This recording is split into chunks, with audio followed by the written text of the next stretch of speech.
Corre el año de 1898. El Maine reposa en el fondo del mar. Un perfecto casus belli para que la joven Estados Unidos de América declare la guerra al decrépito Imperio Español. En tierra, 15.000 tropas estadounidenses apoyan a los independentistas locales, tomando ciudades y las famosas colinas y montañas que años luego servirán a Fidel Castro para iniciar una revolución. Una de estas colinas es San Juan, al borde de Santiago de Cuba, defendida por 500 españoles y 300 realistas cubanos, en un fuerte primitivo. Parecía imposible que pudiera vencer, siquiera resistir a 15.000 soldados estadounidenses comandados por William Shatner. No fue así. Los realistas, apenas armados con 2 cañones y una versión modificada del inmortal Mauser, se propusieron defenderse. El campo de batalla pronto se llenó de sangre americana. El Mauser, muy superior al Winchester, provocó muchas bajas en la vanguardia de los atacantes. Además, sus cañones de pólvora blanca confundían a sus propios hombres. Los infantes americanos se enfrentaban a una nueva Termópilas. En el medio de aquel caos sangriento, un hombre a caballo surge del Mare Magnum. Su nombre retumbará en la historia de su país y su carácter indómito lo llevará a conquistar San Juan.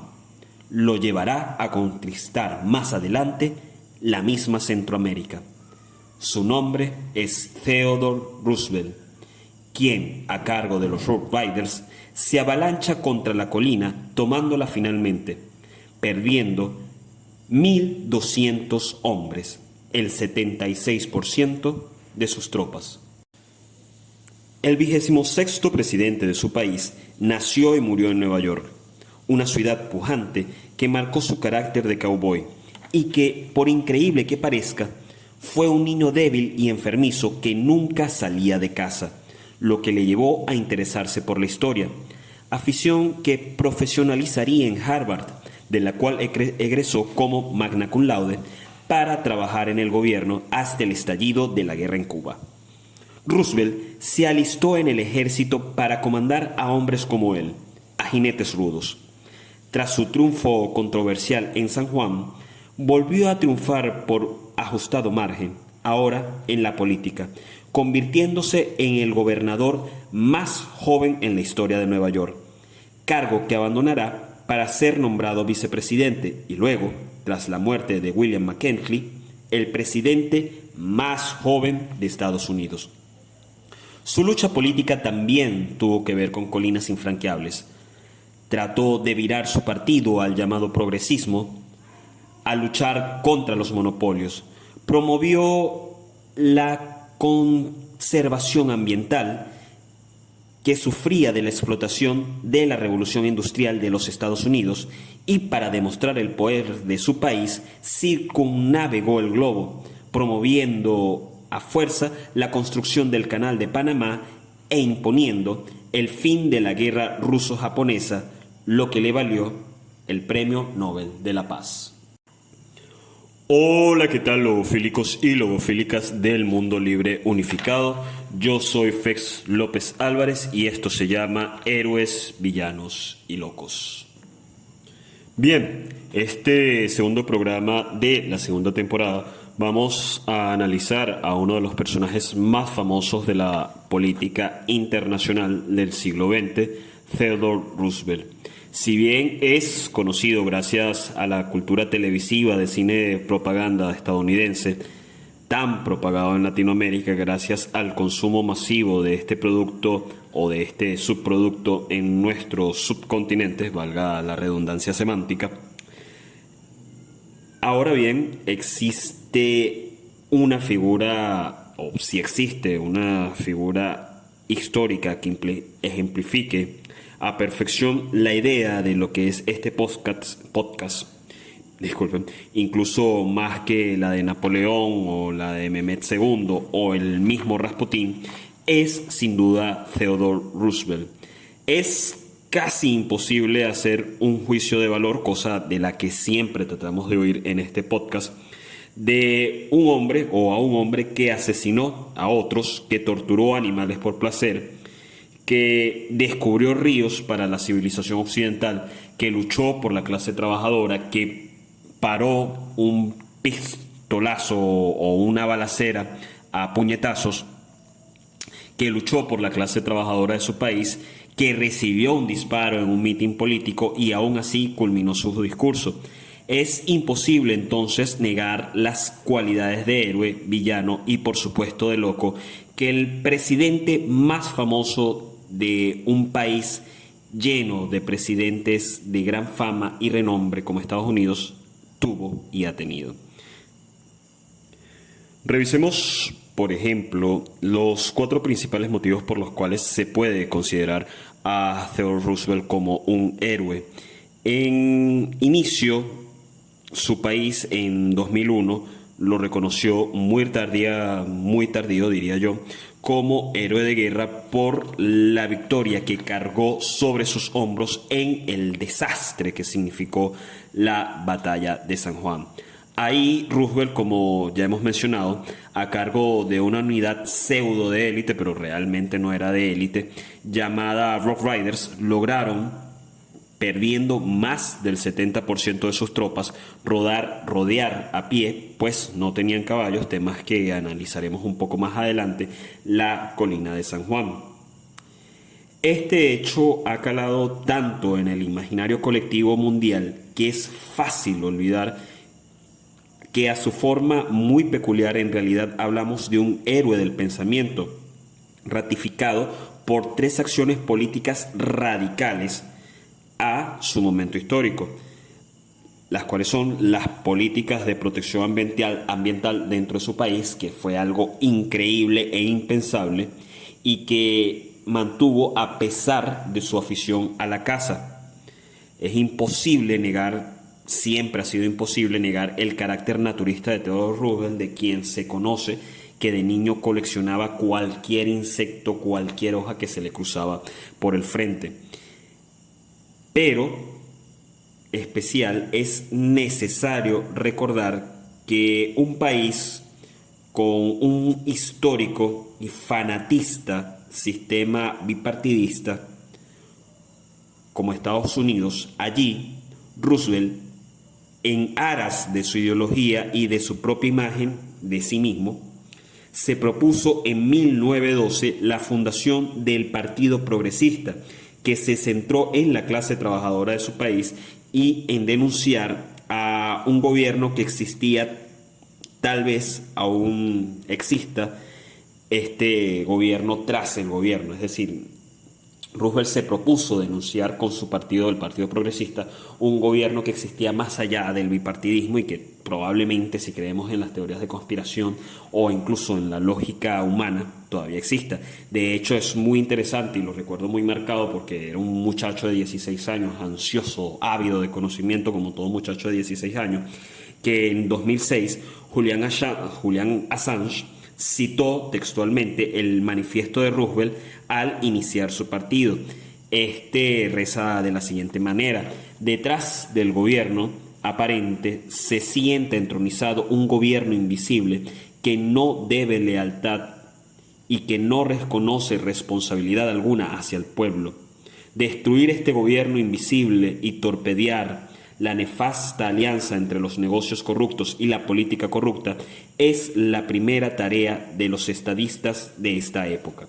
Esas son las palabras de Theodore Roosevelt en un manifiesto escrito por él. Recuerden que Roosevelt era un escritor extraordinario, incluso poético. De hecho, cuando con 1 hora de diferencia mueren su madre y su esposa, escribió: "La luz se ha ido de mi vida", una de las frases más lapidarias, poéticas y hermosas que puede haber leído el ser humano, muy al nivel del gran Edgar Allan Poe. Aquí mismo, en su lucha por el progresismo y una especie de lucha bastante extraña, al mismo tiempo contra los monstruos políticos, surge el tercer motivo de considerar a Roosevelt un héroe, y es su lucha contra J.P. Morgan durante toda su carrera política.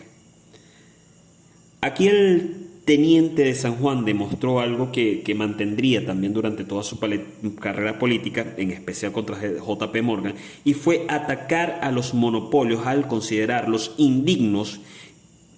Al final logró obligarlos, durante su periodo presidencial, a regular a sus trabajadores en jornadas de 8 horas con salarios justos y beneficios de ley. Todo esto se olvida en Roosevelt, a quien siempre vamos a recordar a caballo o con el garrote en la mano. Pero en detrimento de su muy nefasta adhesión a la muy nefasta doctrina Monroe, Roosevelt medió permanentemente para alcanzar la paz en varios conflictos militares. Los dos principales son, por supuesto, la guerra rusa-japonesa. Y si se quiere, Roosevelt salvó al mundo de una guerra mundial, o al menos la retrasó por 8 años, en el estallido del conflicto franco-germano por Marruecos. Hechos que lo llevaron a ganar un merecido Premio Nobel de la Paz. Si nos damos a estos motivos, es fácil entender por qué Roosevelt, el fundador de parques, constructor de represas, es considerado un héroe en su país. Entonces, ¿por qué es tan simple asociar su nombre a la villanía y a la crueldad? La respuesta esencial es Panamá. Roosevelt, convencido del poderío que debía tener su país como única potencia regional, fijó en su mente la construcción del Canal de Panamá como una meta, y esto solo lo lograría apoyando la independencia de Panamá de Colombia, culminando de inmediato la compleja y fascinante construcción del Canal de Panamá, que estuvo en manos del gran Ferdinand Walsh, constructor del inmortal, perfecto y extraordinaria obra de la humanidad del Canal de Suez, y que por corrupción o por ineptitud no pudo ser culminado. La nueva república, en pago por los favores recibidos, si se quiere, le otorgó a Estados Unidos plenos derechos sobre el canal de por vida, solo por $250,000 anuales, hecho que afortunadamente ya cambió y todos sabemos la historia detrás de esto. Pero en su momento causó, junto a los terribles abusos laborales y los más terribles aún, abusos sociales por parte de norteamericanos contra protestantes panameños, protestas, valga la redundancia, protestas muy sangrientas en territorio considerado estadounidense y que el mismo Roosevelt visitó.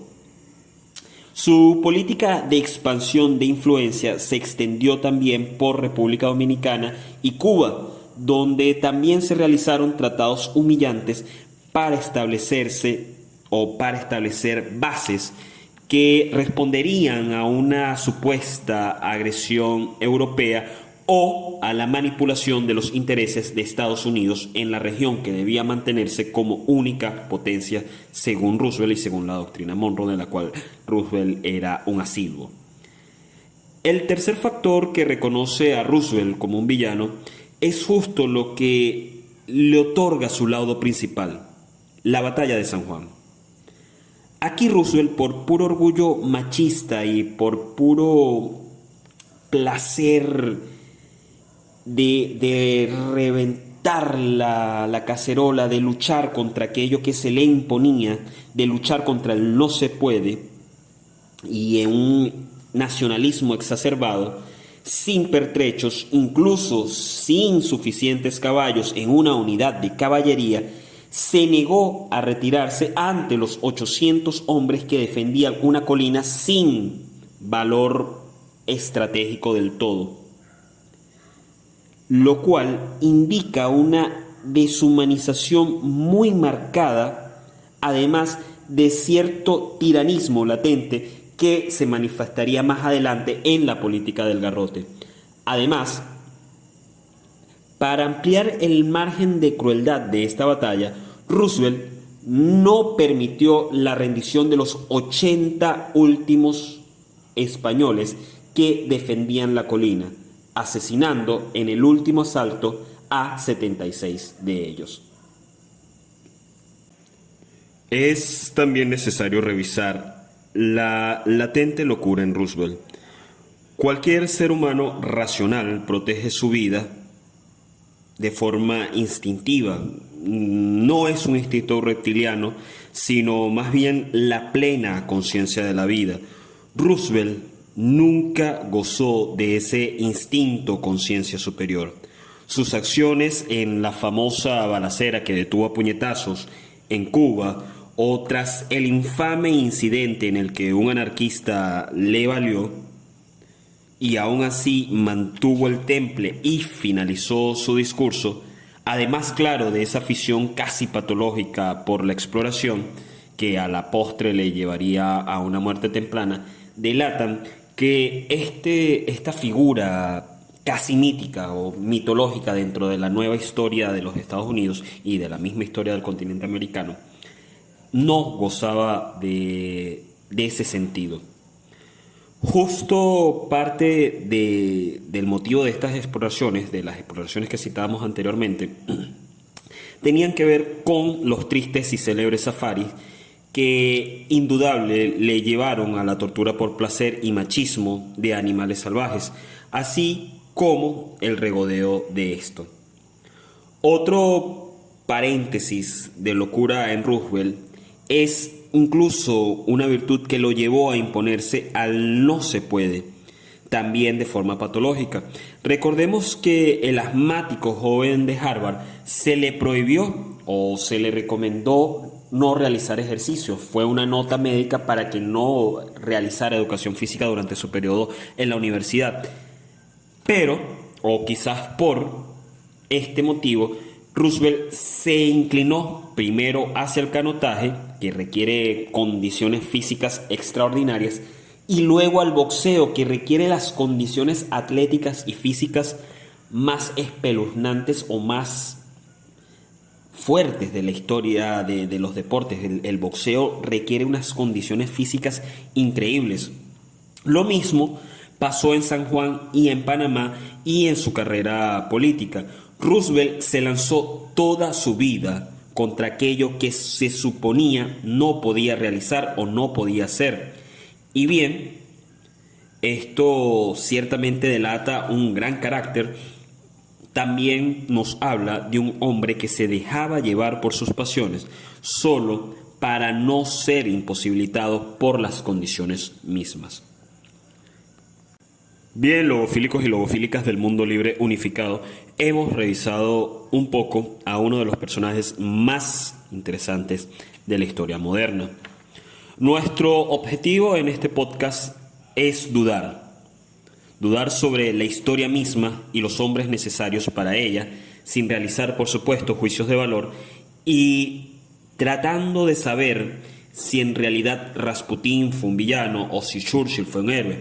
No digamos saber, es un absurdo tener la certeza, pero sí dudar. El objetivo de este podcast, como el conocimiento mismo o la búsqueda del conocimiento mismo, es la duda. Y si hay alguien de quien se puede dudar si fue un héroe, un villano o un loco, ese fue Theodore Roosevelt. Nos escuchamos de nuevo en una semana. Muchas gracias por acompañarnos. Chao, chao.